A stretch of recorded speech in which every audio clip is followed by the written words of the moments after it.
प्रेम आउ संपर्क विषय मनिषर स्वभाव कौन जानतु। आपण जदि कहा विषय जेते अधिक कथा हेबे आपण से व्यक्तिर प्रेम रे पड़िबार संभावना सेते अधिक हेब। नंबर 2, किछि लोक नकली फूल परी दूररु तो सुंदर देखा जाती किंतु जेतेबेले पाखकु जिबे अनुभव हेब कि केते बेकार, ये तो असली नुह।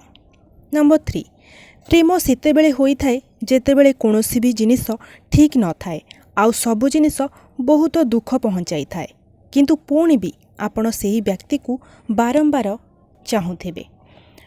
नंबर 4, आत्मप्रेम माने निजको निजे भल पाइबा बहुत महत्वपूर्ण होइथाए। निज प्रति कठोर हुओनी। जदि आपण अतीतरे भूल करिसंती तेबे क्षमा मागंतु आउ जीवन में आगको बढ़ंतु। प्रेम एक निशा, थरे जदि आपण को पाखकु आसीजिब तेबे एहाकु रोकिबा बहुत कठिन होइथाए। नंबर 6, गोटे रिसर्च जना पड़ी कि गोटे कर्स बा अन्य प्रति थिबा आकर्षण केवल 4 मास पर्यंत रही थाए।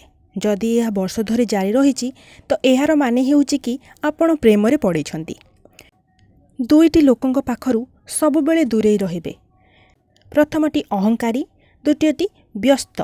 काहेकि ना अहंकारी आपण को निज मतलब रे मने पकेइबो आ व्यस्त निज हिसाब रे कथा हेबो। गोटे रिसर्च हिसाब रे जणे महिला जणे पुरुष प्रति तेबे आकर्षित होई थाए जेबे ताकू जणा न थाए कि से पुरुष ताकू केते पसंद करे। जेतेबेले आपण वास्तव रे कहार अधिक निकटतर होई जिबे ना सेठी आपण तांकर स्वर को सुनी परिबे जेतेबेले आपण तांकर मेसेज पढुथिबे। जेउ जोड़ी दिन रे कम से कम 10 मिनिट एका साथी हसी कर बिताउछंती तांकर संपर्क मजबूत हेबार संभावना अधिक थाए। जो व्यक्ति आपण को सत प्रेम करि थाए ना से आपण को केबे जीवाकू देबनी कि आपण को साथ छाड़बनी। परिस्थिति केते भी कठिन हेइथौ ना काहेकि जेबे आपण वास्तव रे काहाकू भल पाउथिबे ना तो सेठी बयस, दूरता, उच्च नीच भेदभाव देखि पारिबे नाही। सम्मान हेउची एक दर्पण परी। आपण जेते अधिक अन्य मानकू देखाइबे सेते अधिक ए आपणक उपरे प्रतिबिंब हेब। भल पाइबा पाइबा सबुठु सुंदर जिनिस आउ ताकू हराइबा सबुठु कष्ट भरा जिनिस। निजर समय सही लोक मानक उपरे दियो जे आपणकू बिना स्वार्थरे भल पाउची।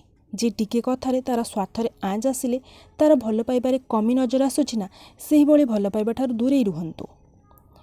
जी आपण को भल पाउची ना से आपण को सर्वप्रथमे सम्मान देव।